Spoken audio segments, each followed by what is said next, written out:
Right now, I'm joined by Denby Grace, a producer for Mafia 2 for 2K Games. The game has been delayed a little bit to later this year, but it is looking good now.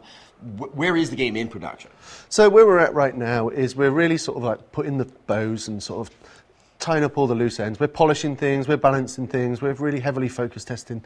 We want, at 2K, we have a very high reputation that we want to uphold, you know, BioShock, Borderlands, all these games, they're hugely polished, and we want the same for Mafia 2, you know, we don't want to bring something that's not quite ready to gamers. Understandable. Now, we played a little bit of the game here today, and I think one thing that people do forget, because there is driving and things we've seen before in Mafia 2 and in the first Mafia, but there's a lot of attention placed on the combat in the game. Absolutely. One of the things that we've done with this game is we really looked at third-person shooters where it comes to the combat, you know, things like Gears of War, Uncharted, you know, the game's got a cover system. The combat itself is really quite deadly, you know. All the combat takes place in these really destructible environments. We're really pleased with the experience. It's more, like I say, it's more like a third-person shooter than it is an open-world game in that respect.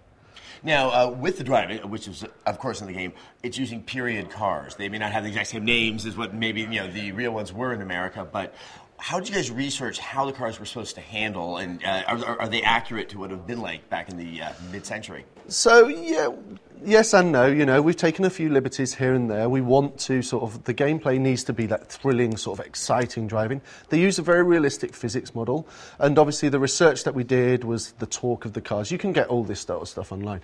But one of the things what we've done is we've given the player some driving aids. You can play it in simulation mode if you want, much like in the first game, but as well as that, we've kind of given you sort of a driving aid mode, so you're not so much sort of punished by the game for driving. So you get these exciting chases with the hubcaps flying off, tyres getting burst out, glass getting smashed. We want that sort of Hollywood white-knuckle feel, I guess, to the action. One of the things that's very apparent in the game, especially in the cutscenes, is the level of detail in the visuals. And obviously it is trying to replicate, you know, the period of America in the mid-century.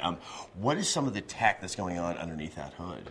So the engine that's pushing Mafia around is called the Illusion engine. It's completely in-house. Now we use a few different middleware things like face effects, physics and stuff like that. But it's completely developed from the ground up by the guys at 2K Czech. We're really pleased with the results. It allows us to sort of edit these cutscenes together and then play them back in real time to the player. You know, what people are seeing in trailers and stuff is actually what it's like in the game. You know, we're not sort of hiding behind any rendered CG or anything like that. It actually looks like that. So the guys, obviously, they're doing a really high level of detail in this world. The big thing for the engine for us is the streaming technology we have. We're able to deliver this sort of 10 square miles of city with no loading whatsoever. It really is impressive that you get this experience when you're playing the game. Really important to not remove the immersion from the player. Now, in the game, we've talked a little bit about story in the cutscenes, and there's the driving, there's the action. How does it all sort of balance out? Is there a heavy emphasis on one over the others, or is it fairly even? So the story kind of, the way it's really, really integrated into, while you're driving, for instance, as you've probably heard today, the guys are completely chatting to each other. Obviously, you have these cutscenes, which are these big sort of like payoffs almost, if you like, for the action parts. But as well as that, the story sort of exposition continues as you're running around the city, as you're driving around. The whole story is a buddy story, you know. Throughout, you're usually with Joe, or Joe sort of sent you on this mission. So the story exposition continues throughout. And you're right, it is a careful balancing act that we have to complete to make sure that people are playing enough gameplay versus driving versus story. But I think gamers will see that we've done it quite well, and you've experienced it for yourself today. Yes, it's very, very, very satisfying. Cannot wait to see more. Thanks so much for your time. Thanks, Adam. Oh, yeah. Well, come on home to me, baby, and stick it